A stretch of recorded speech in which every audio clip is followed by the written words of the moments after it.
All right, y'all, this will be a real quick one, follow-up from my first 1909 Argentine video. I mentioned in there how I would need some more time to take it out to further distance, and I wanted to show the accuracy results from a few different range trips, so I'll just get the papers going. So this is the most recent one. Put this all on the screen. So these were shot with PPU, new production stuff, and there's 3 groups that you can see there. Unfortunately, this wasn't necessarily the best day to go long range shooting, and you can kind of see the groups there yourself. So I believe this one was 2.4.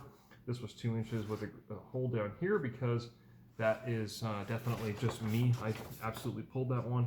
And then of course the group there at 3 inches. However, this one definitely has a lot of vertical stringing, which is probably more just me than anything else. Usually vertical stringing can indicate just inconsistent holds with the iron sights at 100 yards. So and the reason why I say these particular groups aren't necessarily representative of the accuracy of this rifle is because the facts that you can see right there, super high wind. I mean, we're talking like it was gusting 40, 45 miles an hour downrange, and consistent winds anywhere from 15 to 25 miles an hour. So very windy day. Not ideal conditions, but I wanted to shoot this thing anyways, so I went out and did it. So even with all the wind, still fairly decent groups. But the real nice thing, I guess, is the results I got from shooting surplus ammo. So as far as I can tell, the surplus stuff that I was shooting is like 1970s production. But wouldn't you know it, of course, the ammunition originally made for this gun, of course, shoots the best. So we'll start off with first target here. So this, I believe this group here is the first one that I shot, and that was when I was really trying to figure out where the heck this thing is hitting at 100 yards. So my point of aim was cutting this circle directly in half, and it's hitting very high. And of course, the reason for that is because, so many papers here, the rear sight on this, of course, you can see right there, starts at 300. So if you're at 100 yards, that thing's gonna hit pretty dang high.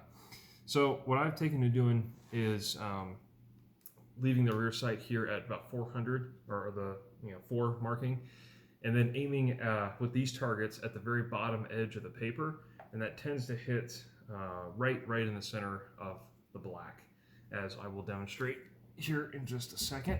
Let me get that paper back out. This one. Okay. So this here, you can see, is definitely what I would call a awesome group. This is also at 100 yards.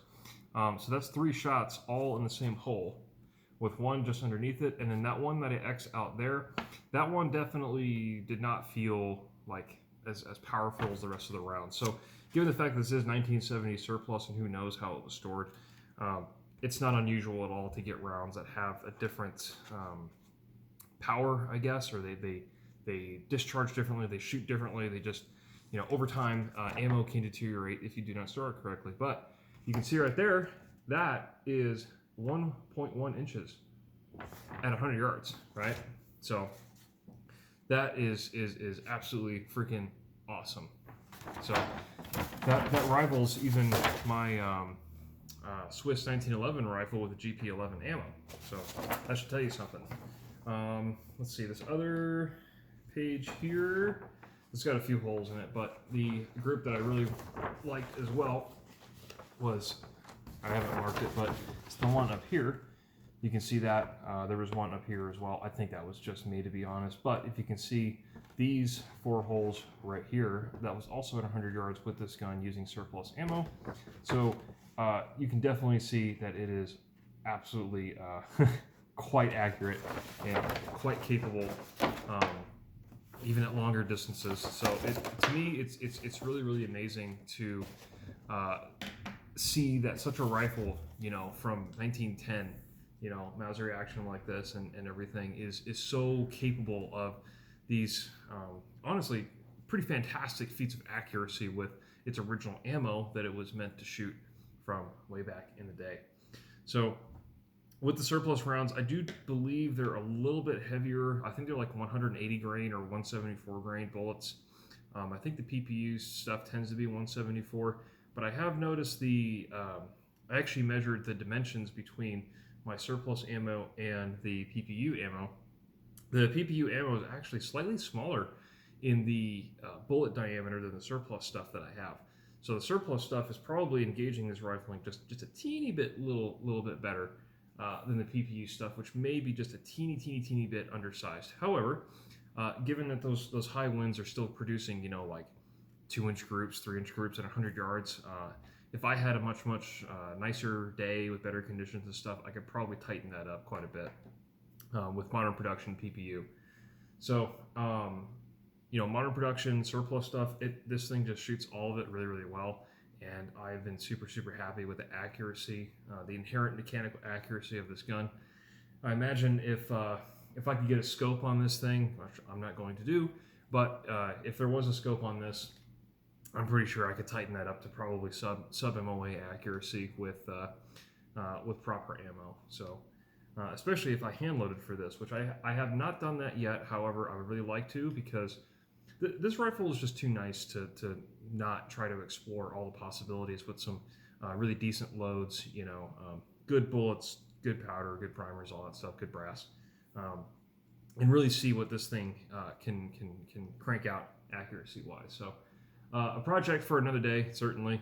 Takes a lot of time, effort, and money, more importantly than anything else. But I mean, I don't know what else to say. This thing is just super freaking nuts accurate.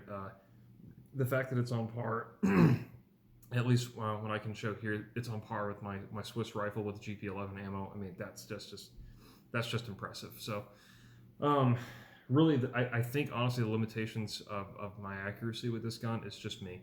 So, of course, iron sights will never be as precise as a magnified optic, of course. But you know, given the fact that this was like the standard issue infantry rifle for the Argentinian soldier back then, you know, it leaves little doubt in my mind that he would have been able to hit his target. You know, definitely human-sized target at 300, 400, 500, 600 yards, no problem at all whatsoever. As long as he's doing his part, you know, this thing will actually absolutely reach out and touch somebody. So again, more points in favor of the Argentine here. This 1909, absolutely fantastic, love it. I mean, if my first video wasn't evidence enough to show you how much I like this thing, well, there you go. You got the paper evidence right there. So yeah, these things were absolutely super freaking accurate. So like I said, to me, it's always so impressive to see that they had this level of quality, you know, way back when today, you know, if you have your ultra modern chassis bolt action rifle that costs thousands of dollars, and so does the optic, right? And if you're not getting like sub MOA accuracy, then it's garbage. But here you go, you got this thing, which is absolutely not free floated in any way whatsoever, not in a fancy chassis. It doesn't have any of the modern, you know, manufacturing techniques. It's got old steel and everything else. It's literally over 100 years old, and it's still getting really close to MOA accuracy with iron sights. I mean, that's just, you got to give credit where credit's due. That's just darn impressive. So, yeah, very happy with how this has turned out. But yeah, like I said, you got any doubt, like these old guns can shoot, they absolutely can shoot, and they can do their part if you do yours. So, I imagine, honestly, most Mausers are probably like that. If they're in good shape, in good condition, you do your part, and they'll do theirs. So, yeah, very confidence inspiring. Like I said, still really happy with this gun. So yeah, I'm excited to see what else I can do with it. So yeah, I just thought I'd bring that little update to you guys because I promised I would do that and actually get this out to distance. So there you go. So yeah, we'll see if I have anything more to do with this later. But yeah, that's all I got to say for now. See you next time.